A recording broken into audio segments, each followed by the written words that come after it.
నమస్తే ఫ్రెండ్స్, మనకి బయట దొరికే ఎగ్ ఫ్రైడ్ రైస్ రెస్టారెంట్ లెవెల్లో ఎలా తయారు చేయాలో మీకు ఇప్పుడు చేసి చూపిస్తా. ఎట్లుంది? పొయ్యి మీద కడాయి పెట్టుకొని తగినంత ఆయిల్ వేసుకోండి. ఎగ్స్ మాత్రం పగలగొట్టి ఇలా గెలగొట్టుకోండి, అప్పుడు ఫ్లఫీగా వస్తుంది ఎగ్. వెంటనే ఆ ఎగ్ని ఏదో చేయకుండా అదే కడాయిలో కొంచెం పక్కకు జరిపి అదే ఆయిల్లో క్యారెట్, బీన్స్, చిల్లీ ఇంకా ఆనియన్, లైట్గా కరివేపాకు వేసుకొని కలుపుకోండి. ఎగ్ను మాత్రం ఎక్కువ బ్రేక్ చేయొద్దు, పెద్ద పీసులు ఉంటేనే తినేటప్పుడు మజా ఉంటుంది. ఇదంతా కొద్దిగా ఫ్రై అయిన తర్వాత అందులో రైస్ వేసుకోండి. రైస్ మాత్రం పుల్లలుగా విడివిడిగా ఉండాలి, అప్పుడే తినేటప్పుడు మజా ఉంటుంది.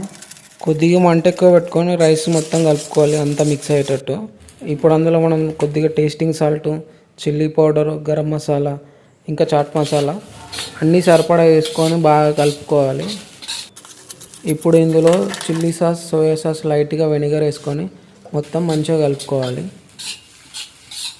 లాస్ట్కి అయిపోయే ముందు కొత్తిమీర వేసుకొని హై ఫ్లేమ్లో ఒక్కసారి కలుపుకుంటే మనకి కావాల్సిన ఎగ్ ఫ్రైడ్ రైస్ రెస్టారెంట్ స్టైల్లో రెడీ.